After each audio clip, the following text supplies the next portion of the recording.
Hello, everyone. Welcome back to GraveTales. I know many of you enjoy listening to these videos as you fall asleep. I want you to leave a comment on where in the world you're tuning in from, and if you're enjoying the story, be sure to like and subscribe. Alright, now let's get into tonight's stories. People think my job is horrifying. They're not wrong, but not for the reasons they usually imagine. When I tell people I clean up crime scenes for a living, they either laugh nervously or look at me like I've just told them I strangle puppies in my spare time. I've heard all the jokes. Do you ever find fingers in the sink? Do you take trophies? Do you sleep with one eye open? The truth is, none of that crap bothers me. Blood, guts, brain matter, those don't scare me. You get desensitized real fast when you're walking into houses soaked in 3-day-old decomp during July heat. You learn to keep your head down, get the job done, and clock out before the nightmares catch up. I've worked everything from gang shootings to solo suicides. I've scraped dried intestines off bathtub tile, pulled clots from inside air vents, even cleaned the inside of a car where a guy took a shotgun under his chin. I never flinched. I always told myself it wasn't the dead that you had to worry about, it was the living. That philosophy worked just fine. Until I got the call about the house on Mercer Lane. Came through on a Tuesday. I remember that because I was just finishing up a residential job out in North Ridgeville. A hoarding situation, nothing violent, just disgusting. And my supervisor texted, "Need you at Mercer Lane. High priority cleanup. Solo. Details on site." Now, Mercer Lane didn't ring any bells. It's not like it was famous for anything. Just another dead-end street in a quiet suburb outside Cleveland. Nice houses. Mailboxes shaped like dogs. Driveways with chalk drawings and tricycles. The kind of neighborhood that hides its secrets well. I didn't think twice. Grabbed a sandwich, wiped myself down in a gas station bathroom, and headed straight there. I pulled up around 3 p.m. The sun was still high, but the air felt off, cooler than it should have been, even with the AC blasting in the van. The house looked normal from the outside. White siding, blue shutters, fresh-cut lawn.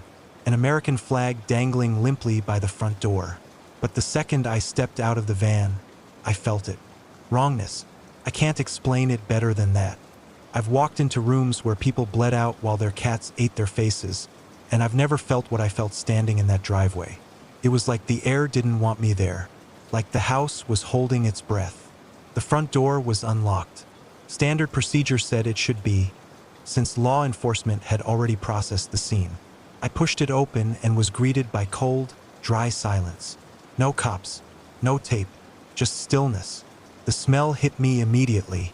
If you've never smelled fresh blood mingled with old drywall, mildew, and heat, count yourself lucky. Clings to the back of your throat. Thick and sour. Not quite metallic, not quite organic. Just wrong. I slipped on gloves, pulled my respirator over my nose, and stepped inside. Typical layout, 2-story, split level, beige walls, family pictures, a bowl of keys on a narrow hallway table. Everything perfectly normal until I hit the living room. That's when I saw it. The blood. It covered the carpet in a large, irregular pool, the kind that doesn't spread from a single wound but multiple ones. The edges had already started to dry, crusted into the fibers, while the center glistened slightly under the fading light. There were streaks leading toward the couch, more splatter on the wall, drops trailing into the hallway. Whoever it was, they hadn't died quickly. My job wasn't to ask questions, but I always read between the lines. The work tells you what happened. People don't just leave a mess like this unless something bad went down. Desperate. Personal. I did a standard walkthrough. Kitchen was untouched. Bathroom upstairs had a speck of blood near the sink, probably from the victim staggering up before collapsing. But the bulk of the scene was downstairs. I set up my lights, my disposal bins, my solvents. Rolled out the biohazard tarp. Got to work. Hours passed. I was deep in the zone, spraying, scraping, brushing, scrubbing. I pulled back sections of the carpet, cut out soaked portions with a utility knife, wiped the walls, even cleaned the baseboards. By the time I packed up, the room looked clean. Not just clean, restored, like nothing had ever happened.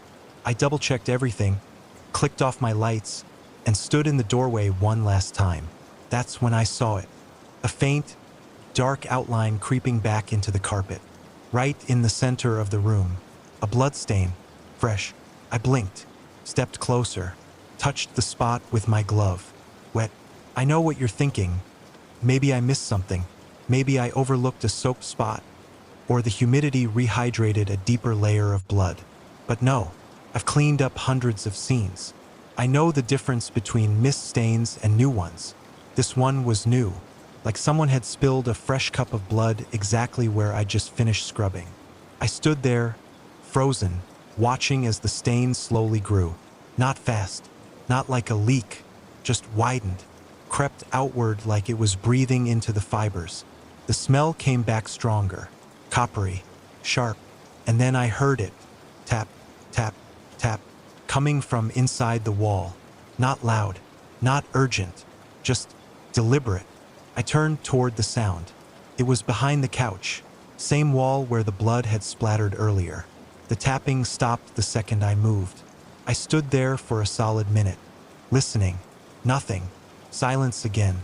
Eventually, I packed up and got out, wrote it off as a pipe settling. Maybe my mind playing tricks on me. A long day, long job. Weird smells can do that. But that night when I got home, I couldn't sleep. I kept seeing that stain in my head. The way it reappeared. The way it grew. The sound in the wall. I woke up at 3:12 a.m., drenched in sweat, with this sudden, crushing certainty that something in that house had watched me, and it wanted me to come back. I told myself not to go back. That's what any rational person would do, right? I mean, I've seen bad scenes, gruesome ones, but this was different. I didn't have a name for it. Just this itching sensation in my brain that whispered, "You weren't supposed to leave." But it wasn't just guilt or curiosity. It felt like I had brought something back with me.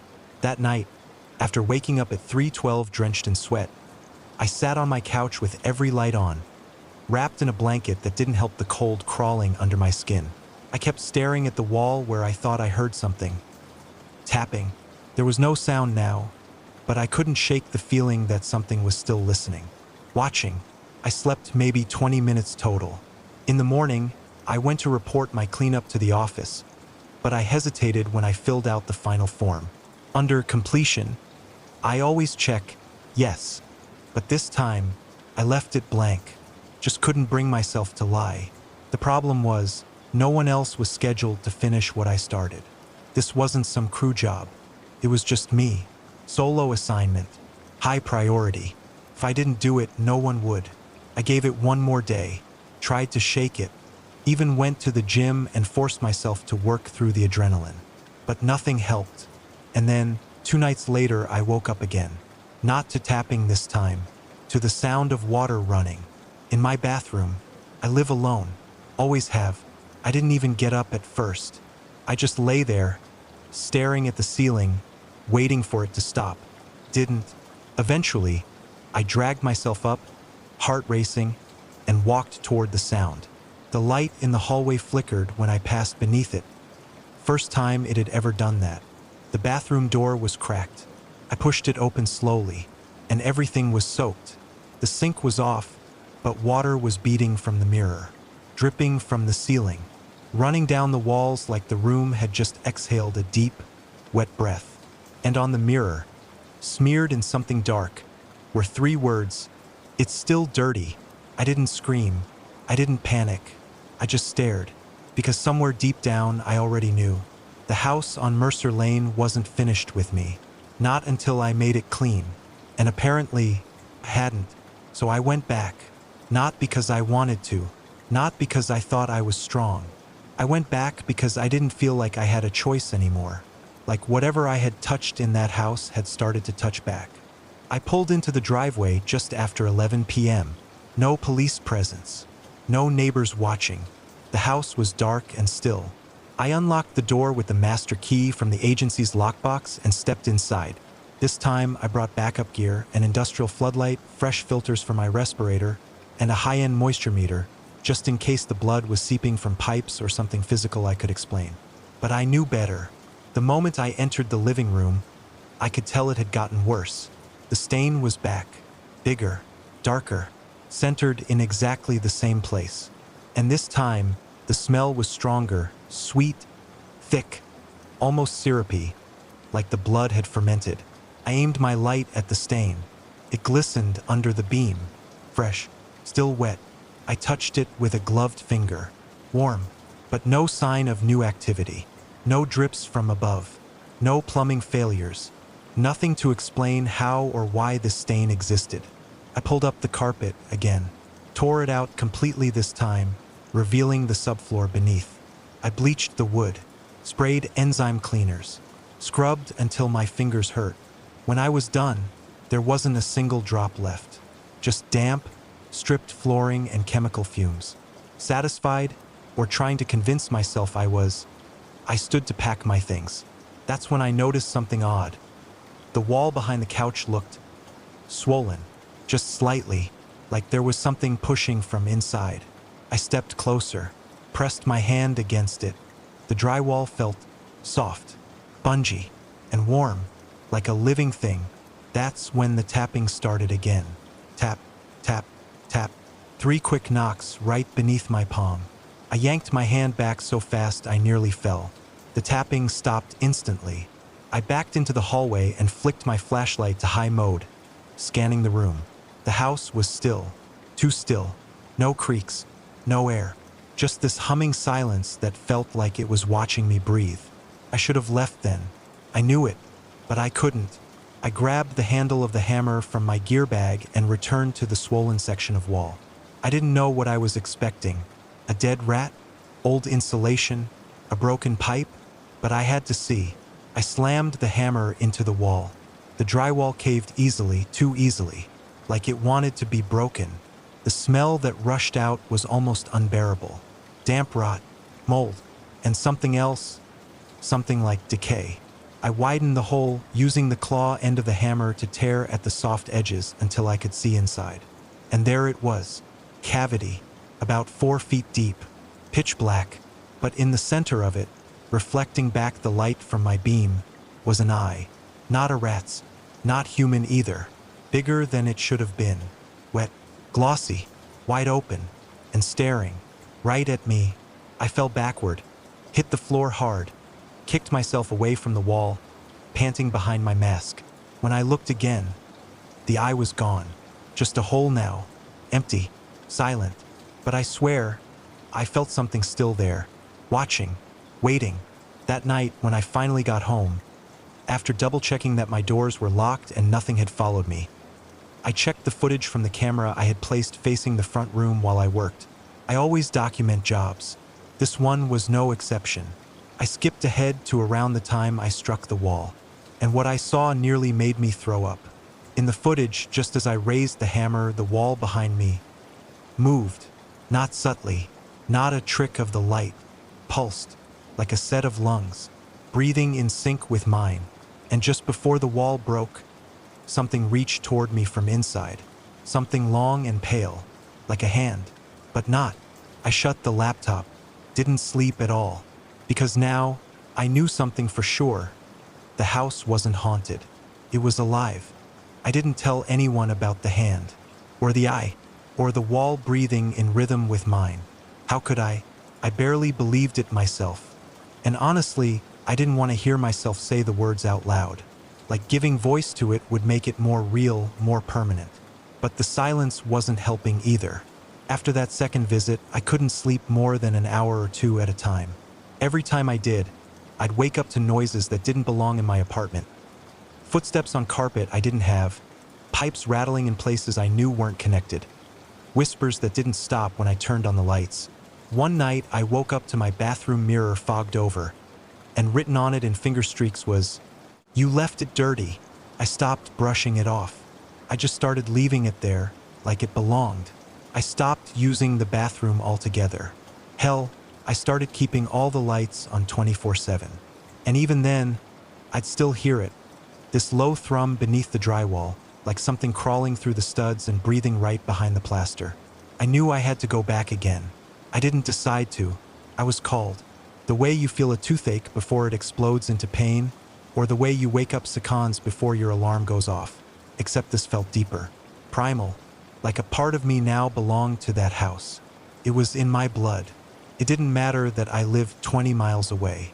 It was still inside me, so I went back. This time it was 3 a.m. when I arrived. I didn't even pack cleaning gear, just a flashlight, pry bar, my respirator. I told myself I'd tear out the whole wall, get inside, find whatever was in there, prove to myself I wasn't crazy. But from the moment I stepped onto the porch, I could tell something had changed. The air felt thick, charged, like static. The front door, which used to creak open slowly, was already ajar, just enough to be an invitation. I pushed it gently and stepped inside. The lights didn't work, not even my industrial floodlight, which flickered twice and died completely. I had to rely on my phone flashlight, which barely lit the floor in front of me. The living room had changed. Furniture gone, carpet stripped. The floor was bare wood now, warped and darkened, like something had soaked it through and stained the soul of it. And on the far wall, the hole I'd torn open was bigger, much bigger, as if someone or something had been clawing it wider from the inside. I approached slowly, heart hammering, and peered inside. There was no eye this time, but the tunnel had deepened. It extended at least 6 feet now, and the walls inside were lined with what looked like scratches, hundreds of them, deep, jagged, and worse, there were symbols, carved into the studs, patterns I didn't recognize but that felt wrong just looking at them. Twisting, looping spirals and eye-like slits, all pointing inward, toward the dark. I took a photo. Flash lit up the space for half a second, and in that half second I saw something shift. Something lean back into the dark, just out of frame. My ears popped. The air grew heavier, and I heard it again. A breath. A long, rattling exhale from inside the wall. I stepped back, nearly dropped my phone. And then, my phone started vibrating. Unknown number. No caller ID. Just vibrating in my hand with an intensity that felt like it would shatter the screen. Against my better judgment, I answered. There was nothing. Silence. Then, faintly, I heard my own voice. Not live. A recording. It was the sound of me breathing hard, speaking into the camera during the original cleanup. And then a voice over mine whispered, "Don't you want to finish the job?" I threw the phone, literally launched it across the room, and it shattered against the baseboard. The moment the screen broke, the lights flickered on. Not just on, they flared. Every bulb in the house lit up like a strobe, buzzing like they were full of hornets. The wall in front of me began to sweat. Thick, red fluid dripping from the drywall, from the seams, from the ceiling corners. I turned to run and nearly slipped on it. It was blood. Again. Somehow, impossibly, the house was bleeding. As I stumbled into the kitchen, I saw the words written on the fridge in black marker. Cleanse me. Not clean me. Cleanse. The word felt ancient, ritualistic, not just about mopping floors or scrubbing tile. This wasn't about restoring a scene. This house wanted purification, something much deeper. I should have left. I knew I should have, but instead, I opened the basement door. Why? I don't know. Some instinct, some gravity pulling me downward. The air that rushed up was hot, moist, and rancid, like a mouth yawning wide. I started down. Each step groaned under my weight, and with every foot I descended, the sounds grew louder. Whispers, scratching, a low, bone-deep humming. The basement was empty at first glance.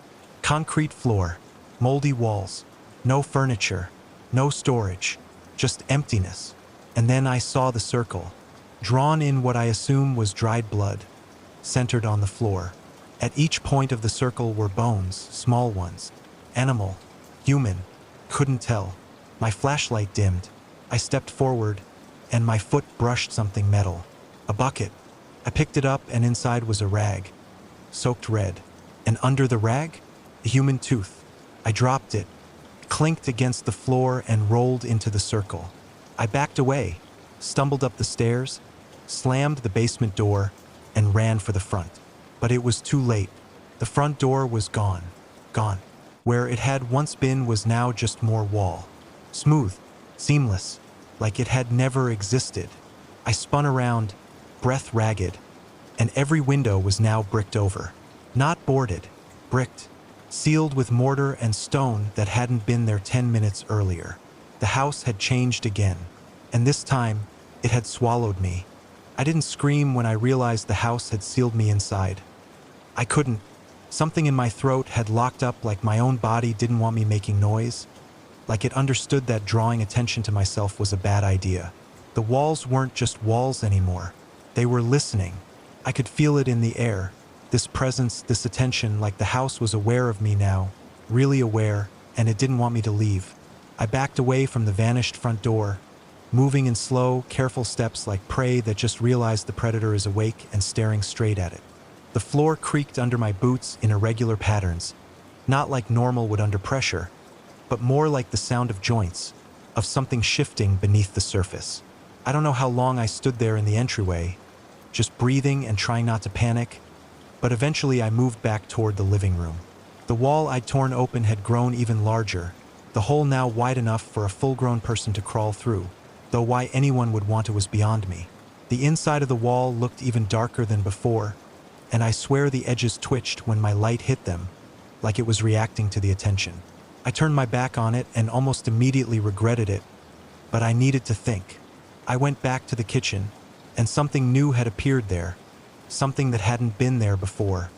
A chair, one of those old-fashioned wooden types, high-backed and splintered, positioned neatly in the middle of the floor, facing the wall with the fridge where "Cleanse Me" had been scrawled.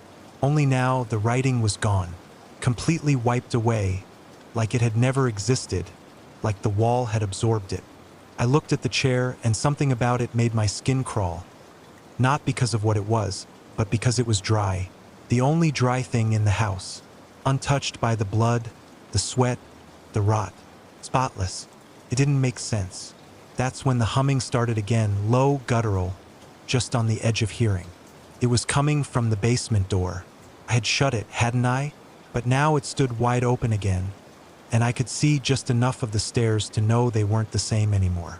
They were longer, deeper, stretching down into dark that didn't make sense for a house this size.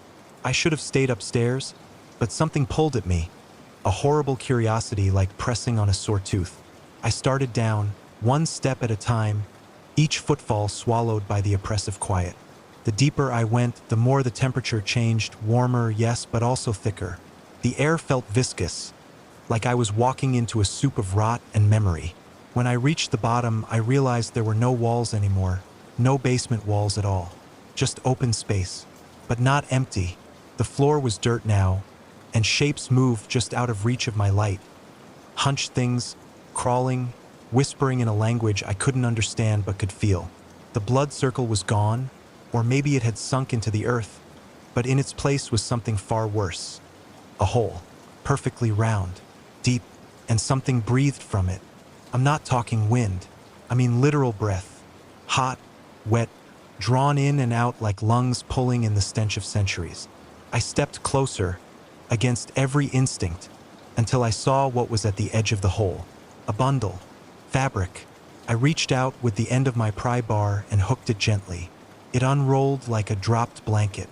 Inside was a uniform, mine, identical, even had my name stitched onto it, my real one, not the company-issued patch. It was soaked in blood, fresh, still warm, and as I stared at it in disbelief, I heard footsteps behind me. I spun around, flashlight shaking in my hand, but there was nothing, just the dirt, the dark, but I could feel them, right behind me, like someone breathing into the back of my neck. I ran. I didn't care anymore. I ran blindly back toward where I thought the stairs had been, but the path had changed. The ground sloped now downward, and the walls that weren't there before had returned, except they were wrong, bent inward like a throat closing. I kept running, turning corners that shouldn't exist, tripping over bones and half-buried memories, until I slammed into a wall that shouldn't have been there. My flashlight hit the floor and flickered once, revealing what I had smacked into: wallpaper. Familiar, beige with a thin vine pattern. The living room wall. I was back upstairs, somehow, and across from me, through the open frame of the hall, I could see the kitchen. Only it wasn't the kitchen anymore. It was filled with chairs, dozens of them, all identical, all facing the same way, all empty, except for one. One chair in the middle, where a man sat slumped forward, face in his hands. I took a step closer and the lights flickered overhead. When they steadied again, the man was gone, and the chair was empty. I turned around because I had to, and the hole in the wall behind the couch was now completely sealed. Not patched, not boarded up. It was like it had never been broken into at all. Just smooth, untouched drywall. And written across it, this time in my handwriting, were the words, "You still don't get it." Then everything went dark. Lights out. Phone dead. Only sound was my own heartbeat, thudding in my ears. And underneath that, very faintly, I heard it again. Tap, tap, tap. Inside the walls. Inside the house. Inside me. I don't remember falling asleep, but I woke up lying on the living room floor. My flashlight was gone, and the house was dark again, darker than it had any right to be. I tried to move, but my arms felt heavy, like I'd been underwater too long. My uniform was damp, not with sweat, with blood, not mine. I sat up slowly and realized something else was wrong. The layout of the house had changed again. The staircase that should have led to the second floor was gone. In its place was a narrow hallway that sloped downward, the carpet wrinkled and stained with black streaks like mold or soot. The house was shrinking, folding inward, consuming itself. Or maybe it was growing deeper, like it had layers that only revealed themselves the longer I stayed inside. Either way, I knew what it wanted now. It didn't want to be cleaned. It wanted to be understood. And every step I took brought me closer to whatever it really was. I moved through the hallway, the ceiling pressing low enough that I had to duck. The lights, when they flickered on at all, gave off a sick yellow glow like nicotine-stained memories. Picture frames lined the walls, but the images inside were wrong. They started as black and white family portraits, but as I passed each one, the faces blurred. In one, my own face stared back, except my eyes were gone. Just dark, wet sockets. Another had my childhood bedroom perfectly recreated, but the bed was soaked, the floor littered with teeth. I wanted to look away, but my eyes kept catching the details, kept noticing the way the figures in the background moved slightly when I wasn't watching. At the end of the hall was a door, plain, wood, no handle. I placed my palm against it and felt a heartbeat. Not mine. It beat once, slow and deep, and then the door creaked open. Inside was the bathroom. Not the house's bathroom, my apartment. Somehow, impossibly, the house had replicated it perfectly. Right down to the crack in the mirror and the little towel with bleach stains I never bothered to replace.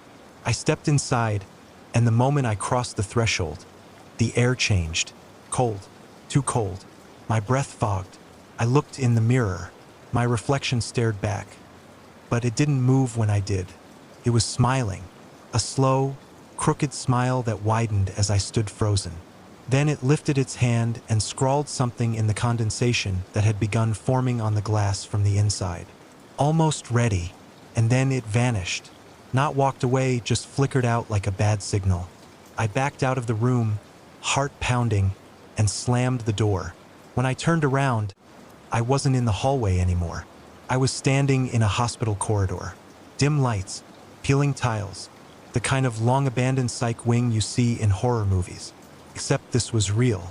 It smelled like alcohol, mold, and forgotten grief. The fluorescent lights buzzed overhead, and somewhere far down the corridor, I heard a child crying. A slow, broken wail that echoed with a rawness that didn't sound human anymore. I moved forward, not because I wanted to, but because the house had me now. It was digging through my memories, pulling pieces of my past out of some psychic landfill and stitching them into its walls. I passed rooms I recognized, not from life but from dreams, the kind you forget until you're inside them again. One had my mother in it, standing over a hospital bed, except she was facing the wall and whispering something in a language I didn't know. Another had my old supervisor, the one who died in an overdose a year ago. He was bent backward over a sink, staring at me upside down, eyes wide open, mouthing "get out." I turned the corner and found myself back in the original living room. The carpet was gone. The floorboards had been stripped down to dirt again. And in the center of the room was the chair. The same one as before, only now someone was sitting in it. I couldn't see their face at first, head bowed, hands clasped in their lap.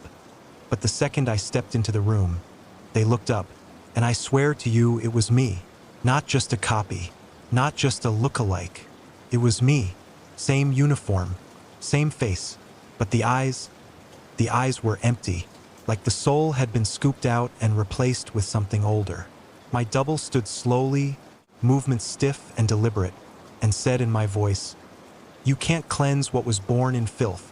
Then he took a step forward and I bolted, ran through the kitchen, down the hall, upstairs that hadn't been there a moment before, and found myself back at the front door, which was open now. Not just open, but glowing. Bright daylight pouring through like an escape hatch. I sprinted toward it, nearly weeping with relief. But just as I crossed the threshold, everything blinked, like a frame jump in a video, and I was back in the chair, in the living room, alone. The door gone again, the house resetting. I looked down and saw my hands resting in my lap, and they weren't moving, couldn't move. My body was frozen, my eyes fixed forward. And then I saw movement in the corner, just a shimmer at first, but then it stepped fully into view. A figure made of everything the house had consumed. Blood, teeth, mold, memory, pain. It stood there watching me, head tilted, as if deciding what to do next. Then it leaned in close, whispering with a voice made of my own thoughts, and said, "We're not finished." And I believed it. Time stopped meaning anything after that. I don't know how long I sat there in that chair. Minutes? Hours? Days? The light in the house didn't change. Just stayed in that dim, pale half-glow like late afternoon in a hospital corridor where the blinds are always drawn. I couldn't move at first. Not because I was tied down, but because the house wouldn't let me. Or maybe I wouldn't let myself. Somewhere deep in my bones, I'd already started surrendering. Every breath I took felt borrowed, like I was inhaling through someone else's lungs. My thoughts weren't just mine anymore either. They came layered now, my voice overlaid with whispers I couldn't shake. Some of them sounded like me. Some of them sounded like people I'd cleaned up after, victims, killers. One voice was a child. One was something I don't ever want to describe. The house wasn't just showing me things now, it was digesting me, making me part of it. And the worst part? I was starting to understand it. I was starting to remember things I had no way of remembering, like what happened in that house before I ever set foot in it. A family had lived there, not the ones you see in the photos on Zillow. This was a long time ago, 1960s, maybe 50s. The house was new then, fresh paint, clean windows. The man who built it poured every dollar he had into the foundation. And when the contractor shorted him and walked away, he finished it himself, alone, worked through the nights, refused to let anyone else near it. He laid every brick in the basement with his own hands, bled into the mortar, and when the final wall was sealed, so was something else, something he had called. I don't know if he meant to. Maybe he was broken before the house even began. Maybe it was always inside him. But something awoke beneath the floorboards. Something older. Not a demon, not a ghost. More like an idea. A rot that remembered being flesh. The house became a mouth. It fed on misery, on memory, and it kept him alive down there, if you can call it living. People went missing over the years. The original builder disappeared first, of course. His wife and son vanished later. Police assumed they'd just left. New owners moved in, then out, then new ones.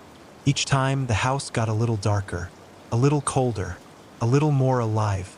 By the time the company sent me in, no one had lived there for almost 15 years. But it wasn't empty. It was waiting for someone like me, someone who knew how to clean, how to scrape, how to uncover what was hidden under layers.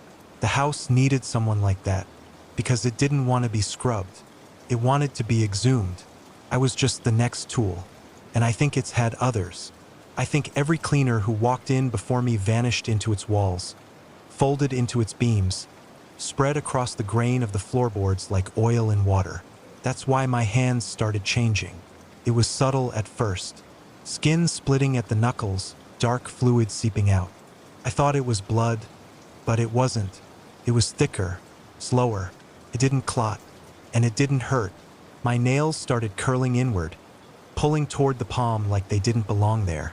My reflection showed things my body hadn't caught up to yet. My eyes, when I could see them, were no longer the same shade. Something duller, something older. The voice in my head grew louder each day, or maybe hour. I don't know. There's no sun, no clock, just the house, always breathing, always watching. I stopped trying to leave. I knew I couldn't.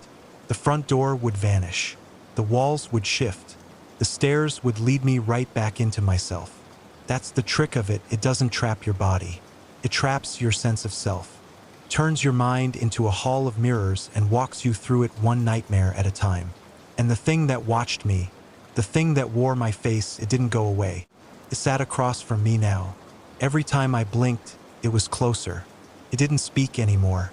It didn't need to. I knew what it wanted. It wanted surrender, not fear, not obedience. Surrender, the kind you give after all hope is gone. The kind that lives in the eyes of people who know they're going to die and no one is coming to help. I didn't know if I'd screamed. I didn't know if I'd wept. But eventually I stood. The chair stayed behind, still warm. I walked to the wall where the hole had once been. Now it was a doorway, fully formed, smooth, framed like a hospital exam room. Light pulsed behind it, dim red, like blood seen through a closed eyelid. I stepped through. There was no floor, no ceiling, just a void shaped like the house, endless and shifting. And in the center, a mass of roots, tendrils, veins, all pulsing, all connected, all leading back to a single thing embedded in the foundation. Something huge, something that pulsed and groaned and remembered. I couldn't see it fully. My mind wouldn't let me, but I understood what it was. The soul of the house, the heart. It opened its eye and showed me everything. Every death, every cleanup, every scream trapped in the insulation. Every face that ever looked at this place and thought it was just a building. It wasn't. It never was. It was a wound that never healed. A mouth that never closed. A prayer that was never meant to be heard.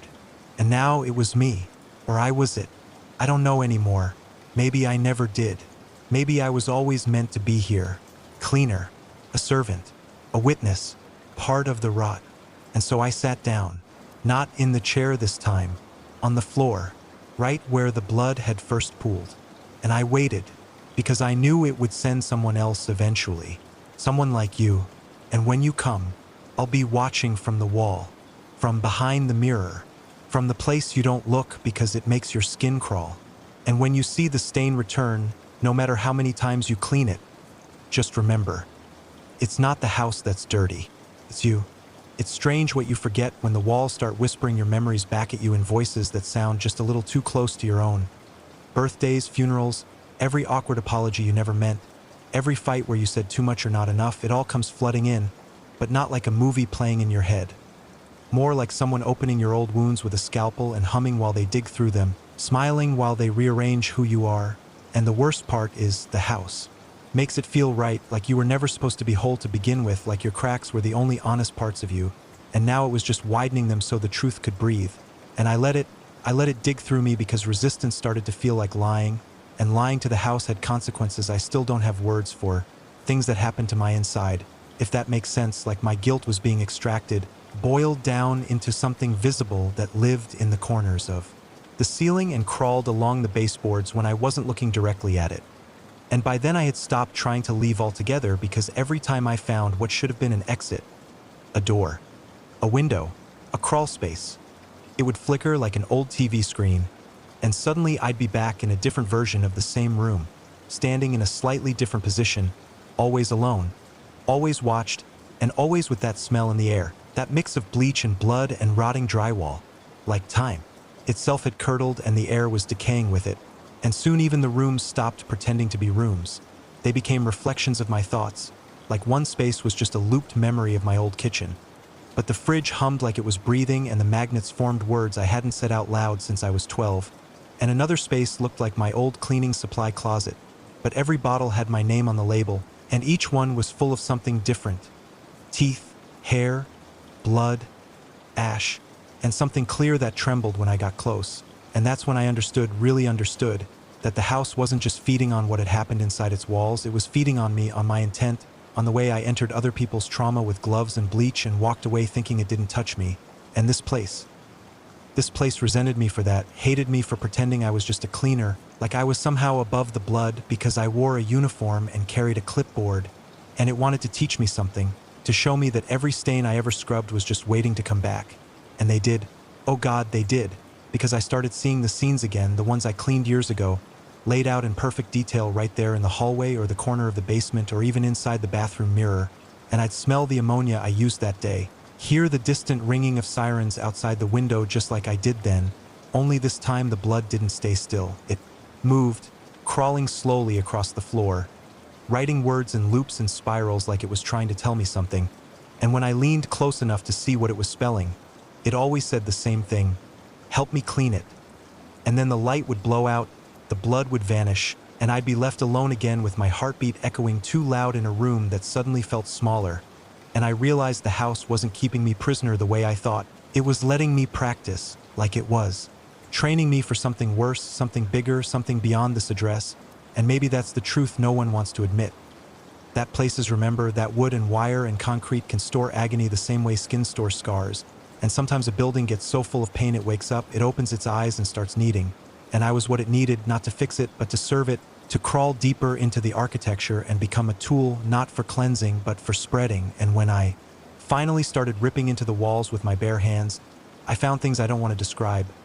Things that breathed and pulsed and blinked. Things that whispered my name in rhythms that made my teeth ache.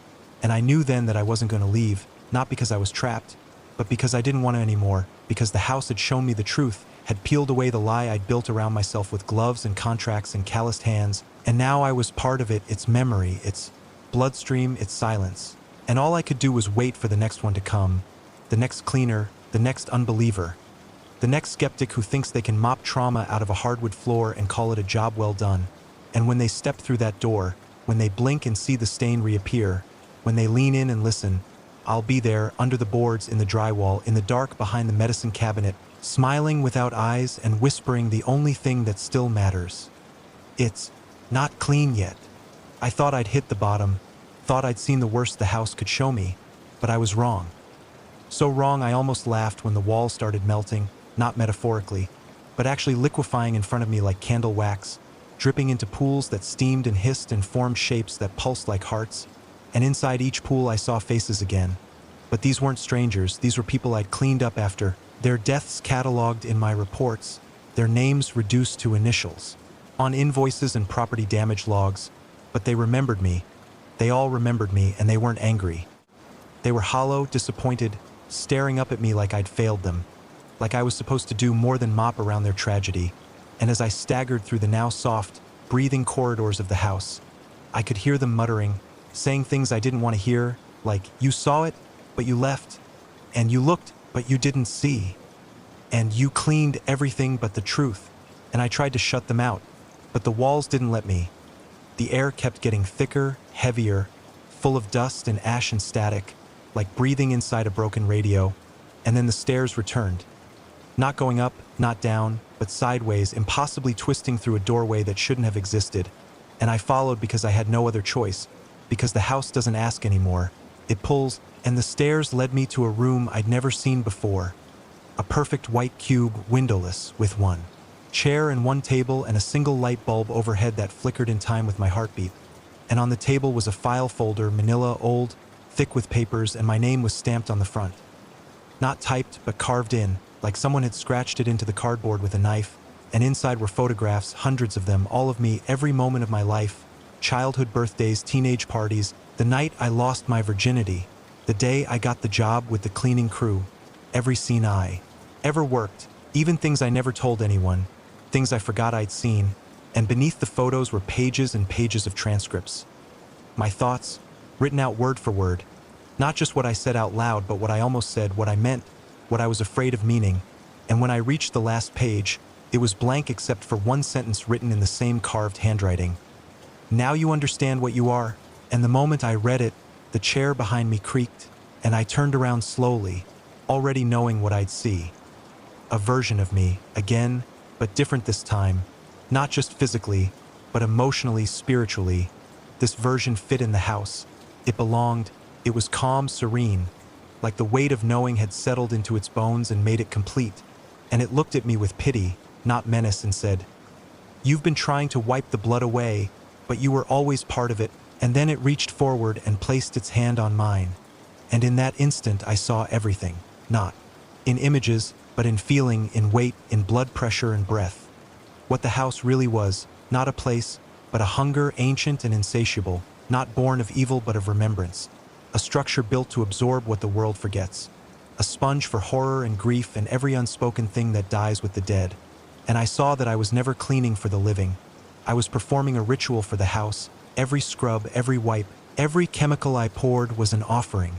A desperate attempt to make something unholy feel cared for, and now it wanted me to stay, not trapped, not imprisoned, but inhabited, and I said yes, I think. I must have, because I woke up in the wall, inside it, not behind it or beside it, but woven through it, like my nerves had threaded themselves into the studs and beams, and I could see every room at once, hear every breath, feel the footsteps of the new cleaner who had just stepped inside, and I wanted to warn them, scream, beg them to run. But I couldn't, because now I was the silence between the creaks, the flicker in the bulb, the faint shape in the mirror they don't want to look at too long, and I finally understood what the house had been trying to say all along. It's not the blood that matters, it's the one who watches it fall and does nothing, the one who wipes it away without asking who it belonged to. And that's who I was, that's what I'd always been, and now, when the next person asks why the stains keep coming back, I'll be right there, whispering through the vents, smiling through the drywall, saying, "Because you're not cleaning it, you're feeding it." The cleaner who came after me didn't last long. Not because the house scared him off, but because it liked him too much, and when I felt his boot hit the threshold, when I felt his cautious breath slide through the dusty air and ripple across the rot-veined walls, I knew the cycle was starting again. But this time I wasn't just watching. I was inside it, like a voice riding shotgun in his brain, soft and slow, coiled around his spine before he even opened the supply closet. And I remember the way. His heart thudded when he saw the first stain, small at first, in the kitchen corner where the linoleum peeled back like dead skin, and I whispered to him then. Not with words, but with suggestion, and his fingers trembled when he touched it, because he thought it was fresh. He thought maybe a pipe burst or rats or something that made sense, but nothing in this house ever made sense, not for long, and the more he tried to rationalize it, the deeper I slid inside him, feeding on his confusion, wrapping myself around his thoughts like mildew around fabric, subtle, patient, until he forgot how long he'd been there, until the sun stopped rising, until the hallway stretched just a little farther each time he walked it, until the stain came back again and he started to doubt his own hands, and I could feel him fracturing hairline cracks in a mirror that hadn't shattered yet. And through those cracks, the house breathed, I breathed, and I began to remember what it felt like to be flesh. And that was when I realized I hadn't lost myself at all. I'd just been restructured, repurposed, like a hammer that forgets it once built homes and now only knows the rhythm of destruction. And the house didn't kill people. It converted them, piece by piece, one memory at a time, turning every emotion into a floorboard, every scream into insulation, every lost hope into the flicker of a bulb that never quite turns off. And when I watched this new cleaner stare at the blood that soaked back into the carpet after he scrubbed it with bleach for the third time, I saw the moment he broke, the exact second the logic snapped and the question formed, why won't it stay clean? That's when he belonged to us, not legally or physically, but spiritually, and I laughed, or maybe I wept, or maybe I did both. Hard to tell when your laughter sounds like static in the drywall and your tears come out through the kitchen pipes at 3 a.m. And that night I filled every mirror in the house with a flash of my face, just for a second, just enough for him to doubt. And the way he screamed made the beams tremble with joy, and the stains grew faster after that, more aggressive, almost excited, like the house was hungry and couldn't wait anymore. And I started seeing doors I'd never seen before.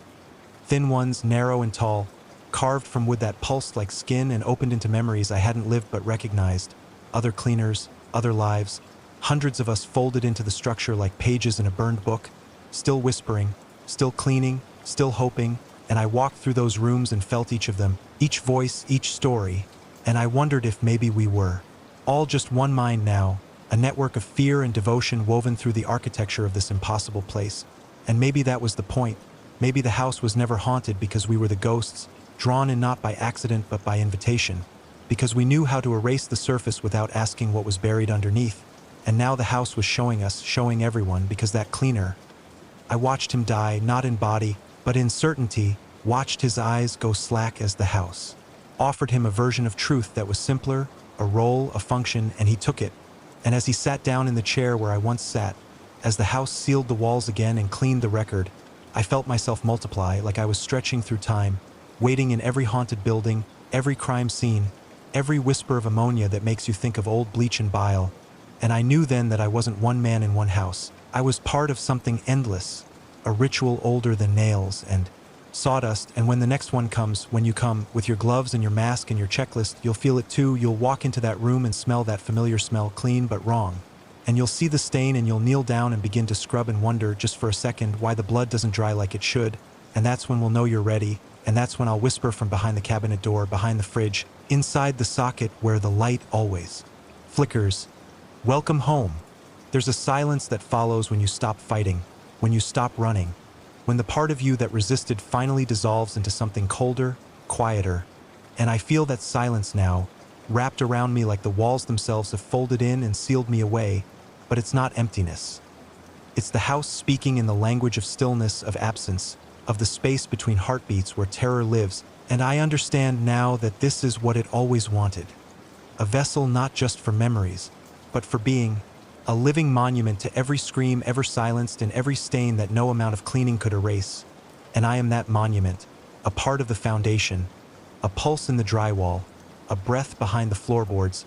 And with every story I tell, every warning I whisper, I feel it spreading wider, pulling others in like a tide, because the house isn't just here or there.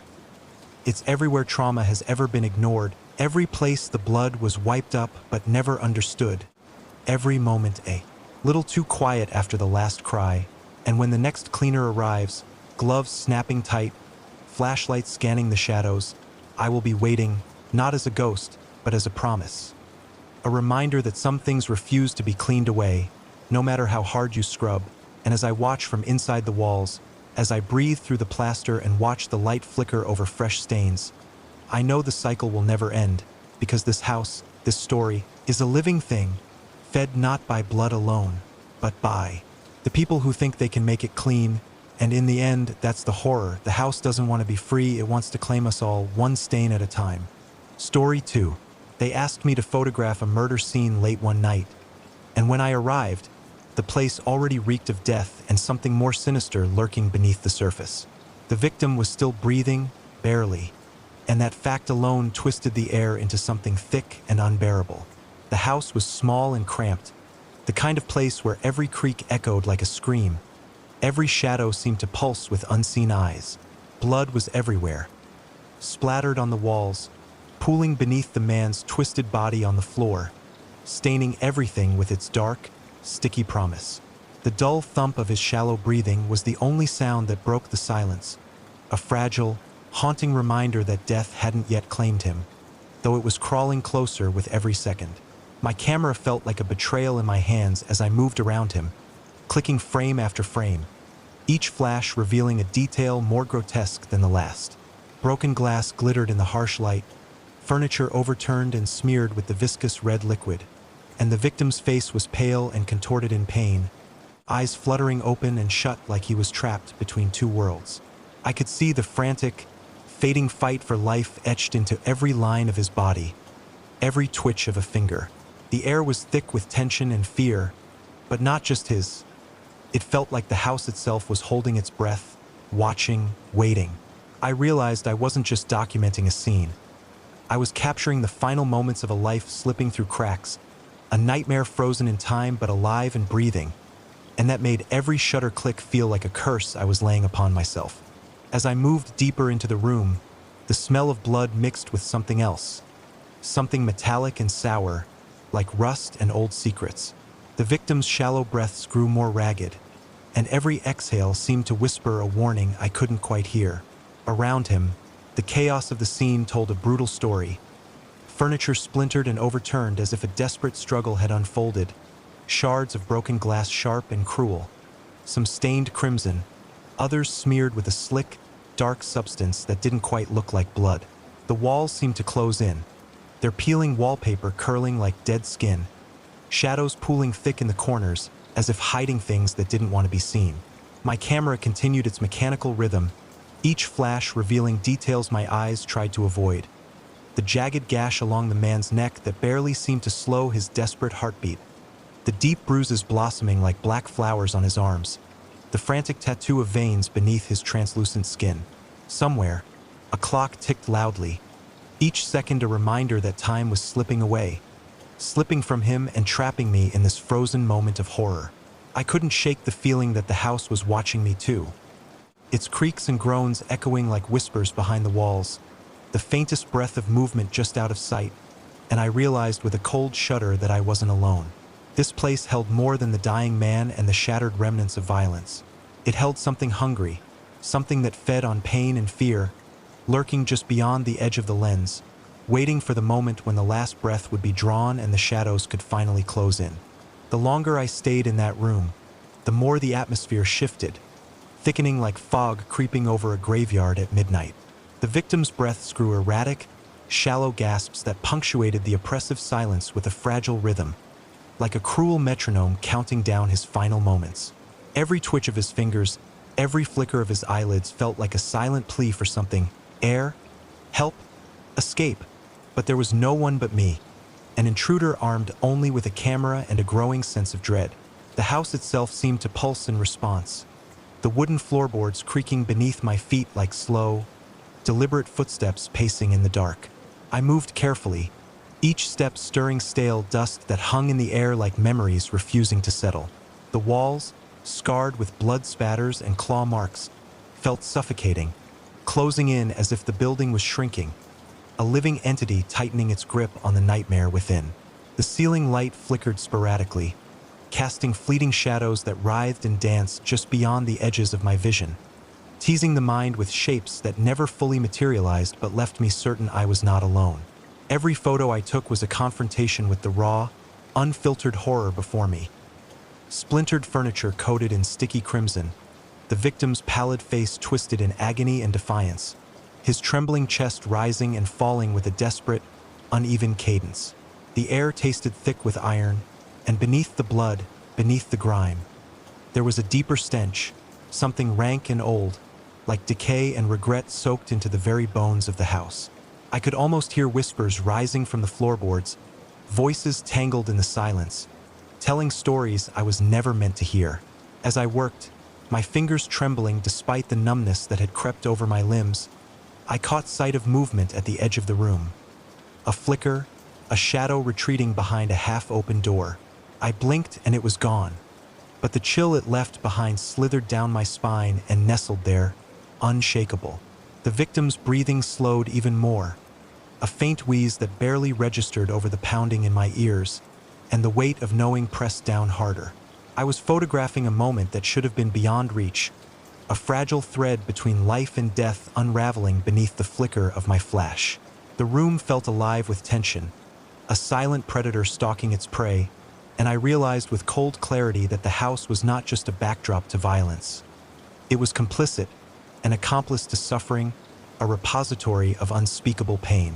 Each heartbeat echoed like a hammer striking a bell, reverberating through the cracked plaster and warped wood, a haunting symphony conducted by fate and tragedy.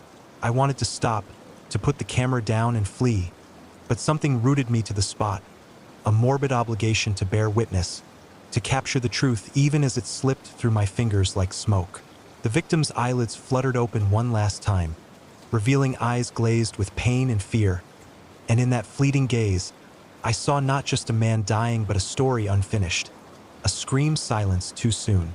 As the final breath escaped him, a suffocating silence fell, thicker than before, pressing in on me like a living thing. The house seemed to exhale with that last shudder of life, and in the stillness that followed, I felt the walls close in tighter, shadows pooling deep and dark, swallowing the light and the air. And I knew then that I was trapped in the wake of something terrible, a horror far beyond the blood and bones, a secret held tight in the bowels of a house that refused to let go. After the victim's last breath, the air in the room thickened with a suffocating stillness, as if the house itself had inhaled deeply and held its breath, waiting for what would come next. The flashing lights from police cameras and emergency responders dimmed into distant echoes, leaving me alone with the remnants of chaos and a silence so heavy it pressed into my skin. I lowered my camera for a moment, feeling the weight of the scene settle on my shoulders. The scattered shards of broken glass, the streaks of blood smeared across the walls like frantic messages, and the faint, lingering odor of life fading from the man who had fought so desperately. But as I raised my camera again, ready to document the aftermath, something shifted in the shadows. A subtle movement at the edge of my vision, a flutter like a breath against the back of my neck, and I froze.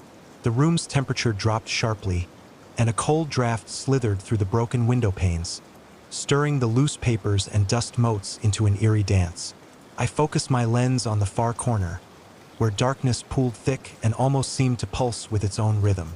For a brief second, a shape emerged, indistinct, shifting, neither fully human nor entirely something else, before dissolving back into the gloom like smoke slipping through fingers. My heart hammered, and the hairs on my arms stood on end as I realized that this place was more than a crime scene. It was a vessel for something lingering, something that thrived on suffering and death. The house's silence was a mask, hiding whispers and echoes of past horrors that refused to fade. I felt watched, not just by the living or the dead, but by the house itself, a sentient presence weaving its threads around my mind, pulling me deeper into its labyrinth of pain. Every flash of my camera illuminated new horrors, the splintered furniture that looked like shattered bones, the dark stains creeping like living veins across the floorboards, and the broken frames of family photos hanging crooked on the walls, their faces blurred as if erased by time or will. The weight of unseen eyes bore down on me, and I knew the story I was capturing was far from over. This house kept its secrets close, and the price of uncovering them was a slow unraveling of sanity, a descent into a darkness that would follow me long after I left the scene. The night stretched endlessly as I stayed in that house, moving cautiously but unable to tear myself away from the haunting grip of the scene. Every step I took echoed against the cracked walls. Every breath stirred the stale air thick with the coppery scent of blood, and I felt as though the house itself was watching, waiting, almost breathing with me in a slow, sinister rhythm. The victim's body lay sprawled across the floor like a grotesque sculpture frozen between agony and release, his skin pale and clammy under the harsh glare of my flashlight, the dark stains around him pulsing almost visibly as if alive. I kept raising the camera to my eye, compulsively capturing every detail: the jagged wound on his neck that still oozed fresh blood, the bruises that blossomed like bruised fruit over his arms, the way his fingers twitched in an agonizing struggle for life. Yet the deeper I moved into the house, the more it felt like the walls were closing in, the shadows lengthening and curling around me like tendrils. The peeling wallpaper and stained ceiling seemed to shift subtly in the corner of my vision. The dull groan of settling would a low, mournful song that filled the silence between my heartbeat and the next. A feeling of cold dread settled over me, heavy and unrelenting, pressing down like the weight of unseen hands. At one point, I noticed the cracked mirror hanging crookedly in the hallway, its surface clouded and fractured, and when I caught my reflection, it wasn't just my tired, grim face staring back. It was something else, a flicker of something dark lurking behind my eyes, a shadow I couldn't shake. The deeper I went, the more memories seemed to seep from the floorboards, snatches of whispered voices, the scrape of nails against wood, the dull thud of bodies falling, cries muffled by walls and years.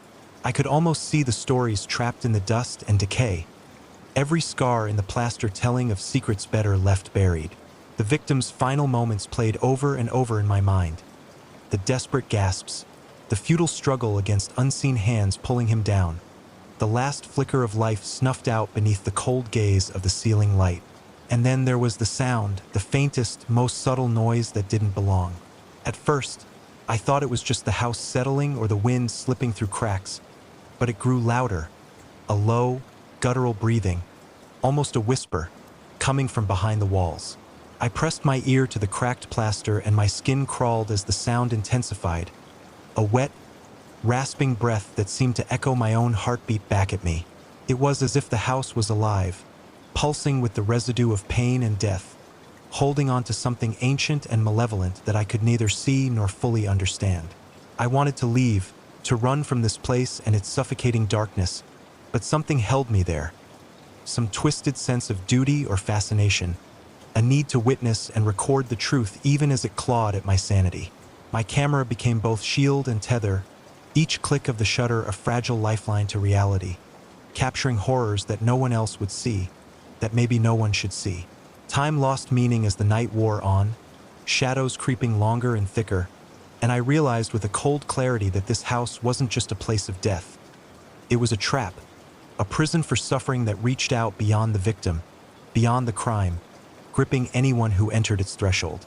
And as I finally lowered my camera, exhausted and trembling, I knew that I wasn't just documenting a murder scene anymore. I was part of the story now, woven into the fabric of its darkness, marked by the invisible stains that no flash or lens could ever capture. The hours blurred into a nightmare haze as I remained in that suffocating house, the weight of everything pressing down until my thoughts became thick and sluggish. The victim's lifeless body sprawled on the floor like a grotesque monument to violence, yet the house itself seemed far from lifeless. Each creak, each sigh of the walls whispered secrets older than the blood spilled that night. I wandered the room slowly, every surface a canvas splattered with despair and rage, every shadow a veil concealing horrors too twisted to name. The air was stale, thick with the copper tang of blood mixed with the sour, unmistakable scent of decay. Flickering light bulbs cast eerie shadows that slithered across the peeling wallpaper, their movement unnatural, as if the darkness itself was alive, breathing, reaching out with tendrils that brushed against my skin and sank into my soul. The broken window rattled softly, a mournful wail carried on the cold wind, but inside, the silence was louder, heavier, like the house was holding its breath, waiting for something unseen to stir. I kept hearing it, whispers barely audible, like voices trapped behind layers of time and wood, telling stories I was never meant to hear.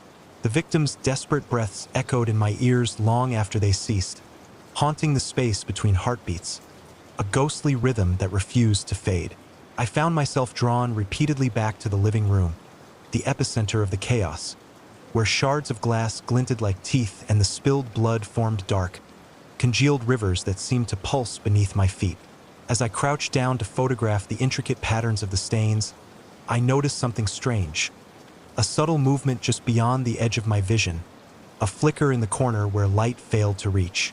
I turned sharply, heart hammering, but saw only the warped reflection of the room in a cracked mirror. Still, the feeling of being watched intensified, a prickling sensation crawling up my neck and along my spine. I began to question my own senses, wondering if exhaustion or fear was twisting reality, but the house was no ordinary place. It was a vessel, a living tomb filled with echoes of pain and death, and I was becoming part of its endless story. The walls seemed to pulse and breathe, the faded wallpaper curling like skin, veins of rot and shadow creeping beneath the surface.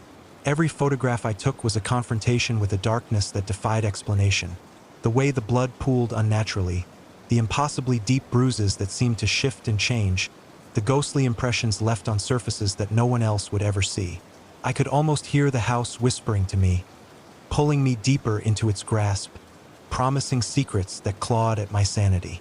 Time lost all meaning, hours stretching and compressing in a cruel rhythm that matched the victim's last, ragged breaths. I realized then that the house was more than a crime scene. It was a living, breathing entity, feeding on the terror and suffering it had absorbed over years, decades maybe, and it was hungry. With every flash of my camera, every shutter click, I felt myself slipping further away from the world I knew, becoming a part of that darkness, a witness trapped in the endless twilight between life and death. The house did not want me to leave. It wanted me to stay, to become another story etched in its walls, another whisper caught in its endless night. And as the cold fingers of despair tightened around my chest, I understood that the horror was not just in the blood or the violence. It was in the house itself, and the way it claimed you, slowly, irrevocably, until there was nothing left but the echo of a shudder and the fading breath of a man who never truly left. Story 3. Working the night shift at the storage facility has always been uneventful. The hum of the security cameras, the faint buzz of the fluorescent lights overhead, and the occasional beep of the door scanners are usually the only sounds piercing the silence. The building is old but sturdy, filled with rows of metal doors, each guarding forgotten belongings of strangers. There's one unit, 309, that's always felt different, even before anything strange started happening. It's supposed to be empty, vacant for years after a long-abandoned rental agreement. And yet every single night, without fail, at exactly 3:17 a.m., the security camera shows the door swinging open on its own. No breeze, no one around. Just the door creaking slowly ajar as if something unseen is stepping out or in. At first, I thought it was a glitch in the system or maybe someone had a key and was playing a joke. But every check revealed no one was there. No fingerprints, no signs of entry. The lock was untouched. I started staying later, watching the feeds, but each night the same thing happened. The door would open quietly, then sometimes a shadow would slip just past the threshold, and other times the camera would glitch or the feed would freeze for several minutes right as the door moved. The unease grew, the silence of the empty unit growing heavier, filled with an unseen weight. One night, I thought I saw something that shouldn't have been there. Movement just beyond the door, a dark shape that pulsed and shifted as if breathing, but no one could have been inside. When I looked closer at the feed, the unit was pitch black except for a faint glow emanating from the back corner. The video seemed to distort, colors warping and faces flickering in the static. I shook it off at first, blaming the tiredness and flickering lights, but the next night was worse. The door opened again at 3:17, but this time the camera caught something crawling out. Slow, jerking movements that didn't look human, more like a thing desperate to escape. I froze, heart pounding, unable to look away as the feed cut to static. The last image burned into my mind forever. From that moment, nothing was the same. The facility felt alive in a new way, darker and watching, and I realized the horror wasn't just in the unit, but in the eyes of whatever was trapped inside. Desperate to be free, and somehow it was watching me back. After that night, sleep became impossible. Every hour dragged by until 3:17 a.m., when my phone buzzed with the security alert and my mind spun into overdrive, replaying the grainy footage, trying to convince myself it was some glitch or tired imagination. But it wasn't. It was real. The door of Unit 309 opened again, slow and deliberate, the camera feed flickering like a dying bulb, and just beyond the threshold, shadows writhed and pulsed, shifting into shapes that no one should ever see. I started spending extra hours at the facility, wandering the aisles under the harsh flicker of fluorescent lights, heart hammering as I checked and double-checked every corner. There was no sign of anyone, no footprints in the dust, no fingerprints on the metal door. The lock mechanism was pristine, untouched, yet every night that cursed door creaked open with the same slow, sinister rhythm. The building seemed to breathe around me, walls closing in as if alive, as if the very air was thickening with dread. I began hearing noises, faint whispers crackling over the radio, scratching sounds behind the metal doors, a soft, wet thud echoing from deep within the empty units. One night, I caught a glimpse on the feed of a figure hunched in the darkness. No face visible, just a shifting mass of shadow. But when I blinked, it was gone. The cameras occasionally froze or glitched, the image warping into grotesque distortions that twisted faces and places into nightmares I couldn't unsee. I told myself to stay calm, to rationalize, but the pit in my stomach grew, twisting tighter with every hour. The worst was the silence, between the creaks and groans of the building. There was a silence so absolute it swallowed all sound, a vacuum that sucked away the courage from my chest. I felt eyes on me, cold, hungry, unseen, watching from inside Unit 309, waiting. I found myself standing just outside that door more often than I should, staring at the cold steel and peeling paint, trying to peer into the black abyss beyond. I didn't want to know what was inside, but I also couldn't look away. The night I finally gathered the courage to open the door, my hands shaking as if controlled by something else. I found the unit empty, but the air inside was thick, suffocating, heavy with the metallic taste of blood and something far older and darker. The floor was scuffed with scratch marks, long and deep, as if something had clawed its way frantically across the concrete. Then I heard it, the slow, wet scrape of something dragging itself just out of sight, followed by a breath so close it fogged the lens of my camera. I stepped back, heart pounding as the door slammed shut behind me, plunging the entire facility into darkness. The emergency lights flickered on, revealing nothing but silence and cold, and I knew that whatever was inside Unit 309 was not done yet. It was waiting for me, and I was no longer just the watcher. I was part of the story, trapped in a nightmare with no end. The days that followed were a blur of exhaustion and dread, my mind trapped in a relentless loop of replaying the horrors I'd witnessed in that storage facility. Every night, as the clock approached 3:17 a.m., a cold wave of anxiety would roll over me, seizing my chest with icy fingers, stealing my breath. The door to Unit 309 haunted my every waking moment. I found myself drawn back to the building again and again, unable to resist the pull of something dark and incomprehensible lurking just beyond that steel threshold. I spent hours scanning the footage frame by frame, watching shadows twist and writhe in impossible ways, faces appearing and disappearing in the static, contorted with anguish or rage. Sometimes the video distorted so severely that the images melted into one another, a sickening blur of blood and flesh and something else, something not quite human. I even started noticing strange marks on my own skin, thin scratches that seemed to appear overnight, shallow but unervingly precise, as if some unseen force was reaching through the veil to touch me, to claim me. Sleep became a distant memory. My dreams were invaded by that endless dark, by the feeling of being watched from within the walls themselves. I dreamed of crawling hands, of whispers that slipped through cracks in the walls, of a cold breath on the back of my neck that never left me even when I woke. At the facility, the security cameras began malfunctioning with increasing frequency, feeds freezing or cutting out completely during the worst moments, as if the presence inside Unit 309 was actively fighting to remain unseen. The building seemed to breathe and pulse with a life of its own, floors groaning beneath invisible footsteps, the faint scrape of nails against metal, the softest whispers just beyond comprehension. One night, I found a small, tattered notebook hidden behind a loose panel near the unit's door. Pages yellowed and brittle, filled with frantic scrawlings that detailed sightings of a figure, a shadow, a presence that was said to have been trapped there for decades. The writing was erratic, as if penned by someone descending into madness, speaking of voices, of things that should not be named, and a darkness that fed on the souls of those who dared to linger too long. I realized then that this wasn't just a haunted unit or a simple unexplained event. It was a trap, a prison holding something ancient and malevolent, and somehow, I had become part of its story. The scratches on my skin deepened, the nightmares grew more vivid, and the lines between reality and the darkness of the storage facility began to blur. I felt it watching me at all times, waiting for the moment when I would finally step over the threshold and become another whisper, another stain in the endless night of Unit 309. I tried to tell myself to walk away, to leave this nightmare behind, but the house, the facility, had other plans. It was alive and it wanted me. It wanted all of me.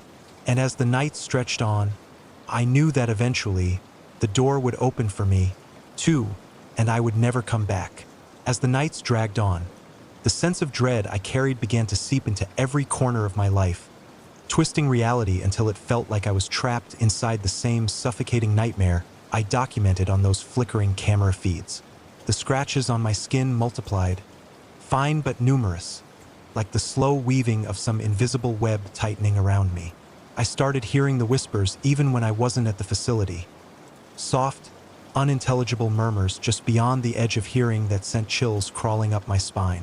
My friends noticed the change in me, how I flinched at sudden noises, how I avoided darkness and corners as if they held secrets ready to leap out.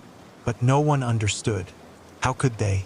How do you explain being watched by a place, a presence that defied all reason?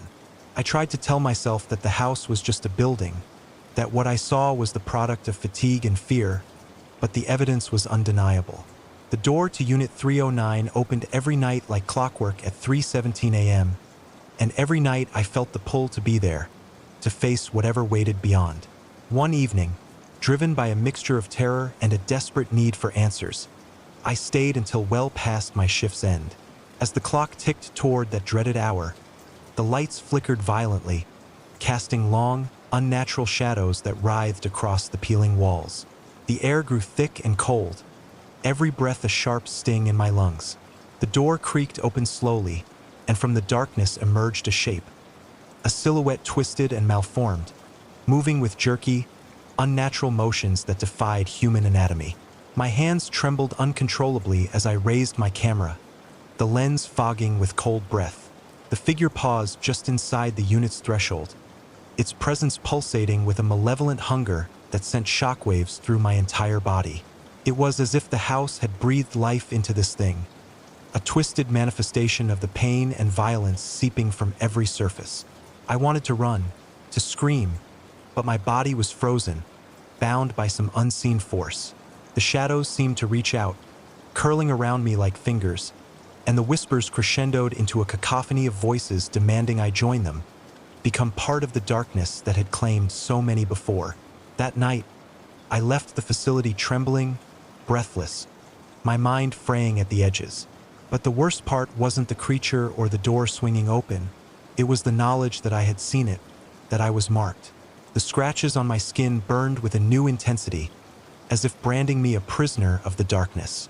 I knew then that the house, the thing inside Unit 309, wasn't just waiting. It was hunting, and I was the prey. After that terrifying encounter, everything changed. I couldn't sleep, couldn't eat, couldn't think clearly without the shadow of Unit 309 looming over me like a living nightmare. The scratches on my skin had multiplied, thin but long enough to sting when I ran my fingers over them.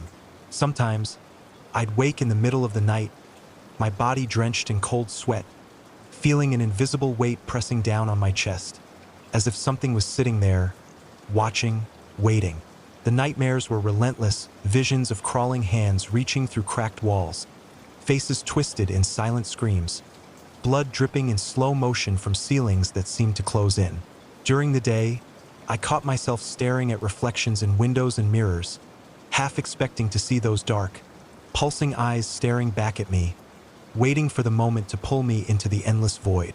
My mind was fraying at the edges, the line between reality and nightmare blurring until I wasn't sure if I was awake or trapped in some waking horror. I started obsessively reviewing the footage from the facility, looking for clues, for any sign of what was haunting Unit 309. The videos were fragmented, corrupted by glitches and static, but hidden within the distortion were glimpses of something impossible. Shapes shifting like smoke, hands clawing at the air, whispers that seemed to echo through the speakers. I found a pattern in the chaos. Every night at exactly 3:17 a.m., the door would open, the shadow would appear, and the camera feed would distort, as if the very act of seeing was agonizing for whatever lurked inside. Desperation drove me back to the building, despite every instinct screaming to stay away. I began exploring the surrounding units, searching for anything out of place, any hint of history or explanation for the evil dwelling in 309. I found old records, cryptic notes about previous renters who vanished without a trace, whispered rumors of rituals and dark bargains made in the dead of night. The facility itself was older than anyone realized, built on land with a bloody past, a history of disappearances and unexplained deaths that were quietly covered up. The more I uncovered, the more I realized that Unit 309 was a focal point, a gateway to something ancient and malevolent that had been sealed away but never destroyed.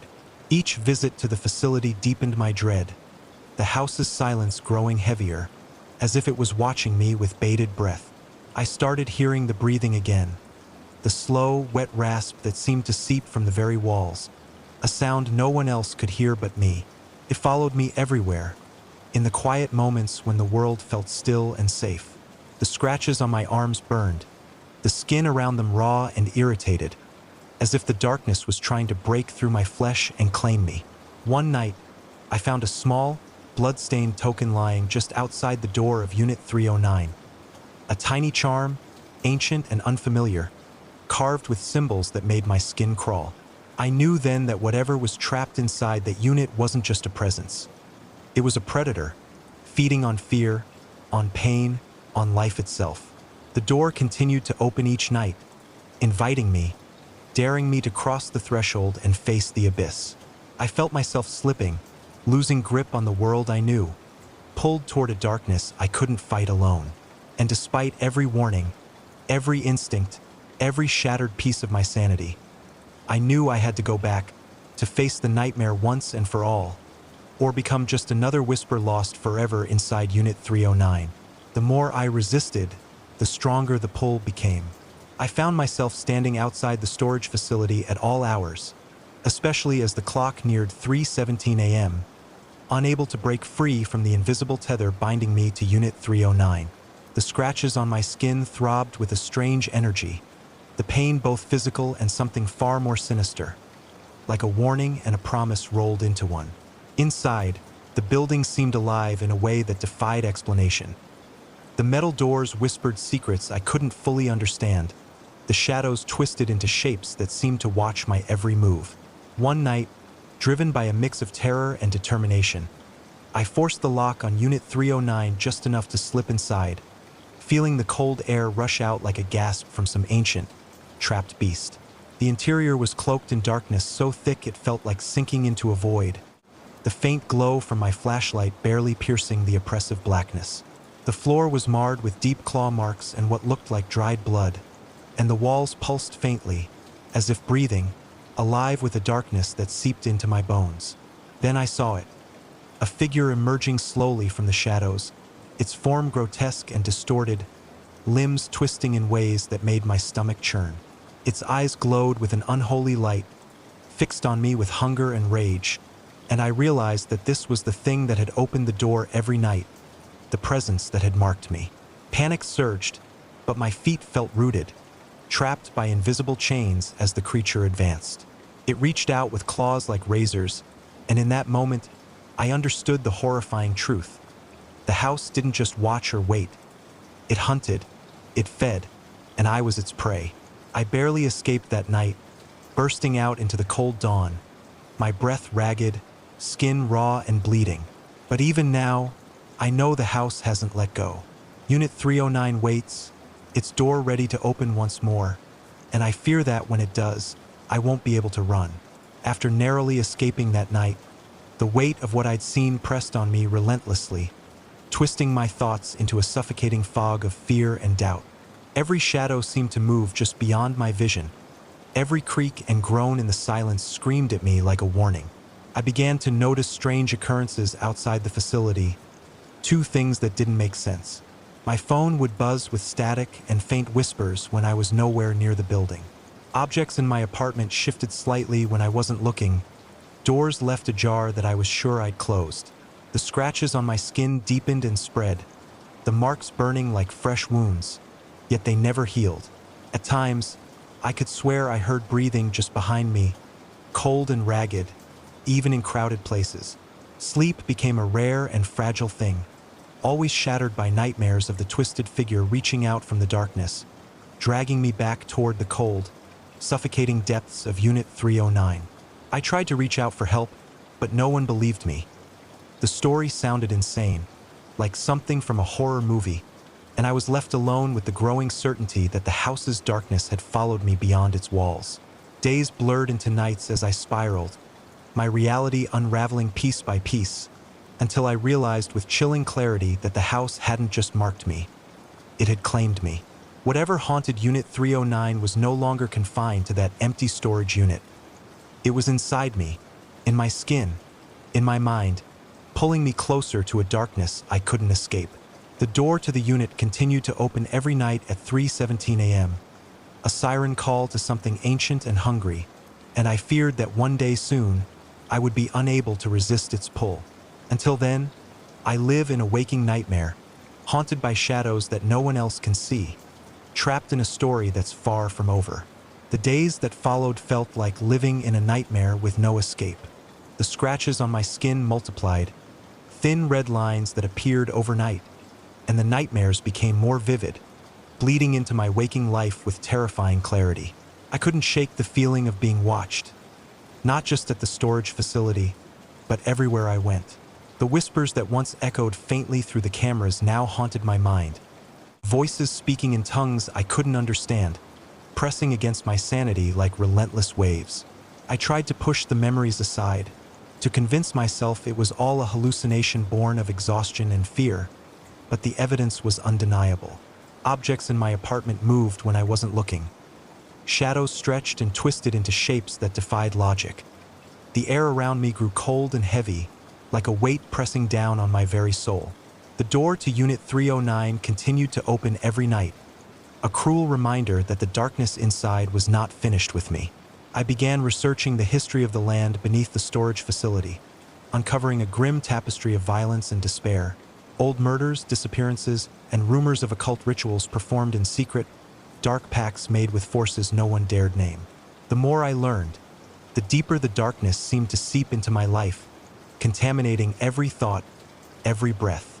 One night, driven by a mixture of fear and stubborn resolve, I returned to the facility alone, determined to confront whatever waited inside Unit 309.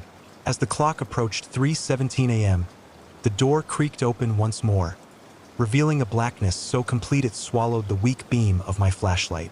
From the depths of that void, I heard a sound, a wet, guttural breath, slow and deliberate, accompanied by the faintest scrape of claws against concrete. I stepped inside, every nerve screaming to turn and run, but something held me there, rooted in place. The darkness shifted, forming into a shape, twisted, malformed, eyes glowing with a hunger that chilled me to the bone.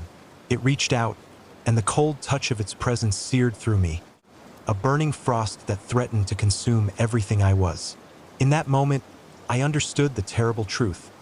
The house wasn't just a container for death and pain. It was alive, a predator that hunted through the veil between worlds, and I had become its prey. The door slammed shut behind me, sealing me inside with the darkness, and as the shadows closed in, I knew there was no escape. The nightmare was only beginning. Since that night, everything spiraled out of control. The scratches on my arms had become jagged scars, raised and angry, burning with a persistent heat that no ointment or treatment could soothe. The nightmares refused to let me rest, plunging me repeatedly into visions of that dark shape waiting in the shadows of Unit 309, its eyes glowing with a hunger that seemed to pierce straight through my soul. During the day, I caught glimpses of movement out of the corner of my eye, shadows shifting just beyond the reach of light, figures dissolving when I turned my head. The whispers followed me everywhere, low and urgent, sometimes sounding like warnings, other times like cruel laughter. I became isolated, pushing away friends and family who couldn't understand the terror that gripped me. At work, the storage facility had become a prison. Each night I entered its cold, sterile halls. I felt the walls closing in tighter, the air growing thicker with something unseen but suffocatingly real. The security cameras often failed during the worst moments, cutting out completely or warping into grotesque images that twisted reality into nightmares I could not escape. I found myself unable to leave, drawn back again and again to Unit 309, as if the darkness inside called to me by name. One night, when the door swung open at exactly 3:17 a.m., I saw more clearly than ever before the true form of what haunted that space. A creature neither alive nor dead, twisted by rage and suffering, its presence a palpable force that clawed at my very essence. I felt it reach for me, a cold, penetrating grip that threatened to pull me into the darkness forever. I fled then, heart pounding, lungs burning. But even as I escaped into the night, I knew the battle wasn't over.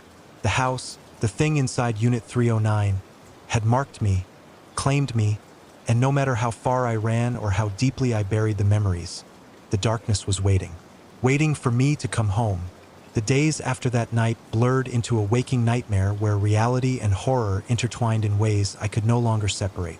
The scratches on my skin throbbed constantly, burning with an intensity that defied explanation, and I could feel the darkness gnawing at the edges of my mind, whispering promises of oblivion and despair. The memories of Unit 309 haunted every moment, The door swinging open at 3:17 a.m., the shifting shadows, the creature with glowing eyes, and the suffocating blackness that seemed to seep into my very soul.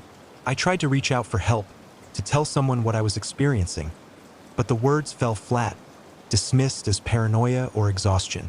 Alone, I spiraled into a labyrinth of fear and isolation, each step forward dragging me deeper into the abyss. The nightmares grew more vivid, visions of the creature's cold breath on my neck, the scraping of its claws against the concrete walls, and the endless void of the storage unit swallowing me whole. I began to see its influence everywhere, in the flicker of lights, the shadows lurking just beyond the edge of vision, and the subtle distortion of reality that bent the world into something unrecognizable. The darkness wasn't confined to Unit 309 anymore. It followed me, a relentless predator stalking its prey. One night, unable to resist any longer, I returned to the facility, standing once again before the cold metal door. The air was thick with the metallic scent of blood and decay, and as the clock approached 3:17 a.m., the door creaked open, inviting me in. I stepped inside, feeling the oppressive weight of the darkness close around me, the shadows reaching out like tendrils to claim me. And as the door slammed shut behind me, I realized with chilling certainty that there was no escape, that the house, the creature, and the darkness had won. I was trapped, a prisoner of Unit 309, forever part of its endless nightmare. The moment the door slammed shut behind me, the last sliver of hope I clung to shattered like fragile glass underfoot. The darkness inside Unit 309 wasn't just absence of light. It was a living, breathing entity, thick and viscous, pressing in from all sides, swallowing sound, warmth, and even time itself. My flashlight flickered wildly, then died, plunging me into an abyss so complete it was as if I had fallen into the void between worlds. I stumbled forward, hands outstretched, fingers grazing the rough, cold concrete walls that seemed to pulse beneath my touch like the skin of some ancient beast. The air was heavy with the scent of blood, decay, and something far older, something malignant and hungry that had waited for me, lured me in with the ceaseless creak of that door at 3:17 a.m. I could hear whispers, low, guttural, incomprehensible, that swirled around me like a suffocating fog, voices of those lost souls trapped in this place before me, their pain and terror woven into the very fabric of the building. The scratches on my arms burned fiercely, the marks throbbing as if alive, drawing some dark power from my flesh. Somewhere deeper inside the darkness, eyes opened, hundreds of them, glowing with cruel hunger, watching, waiting for me to break. Then the creature appeared, emerging from the shadows with limbs contorted and twisted beyond human form, its presence a black storm of rage and despair. It reached for me with claws sharp enough to rend steel, and as its cold, spectral fingers brushed against my skin, I felt a terrible surge of agony and terror, a ripping away of my very soul. I screamed into the void, a sound swallowed instantly by the oppressive silence that followed. A silence so vast and endless it seemed to erase everything I was. I realized then, with bone-deep horror, that this place was no mere storage unit. It was a prison, a nexus of pain and death, feeding off the suffering of anyone trapped within its grasp. I was not its first victim, nor would I be its last, but unlike those before me, I was aware.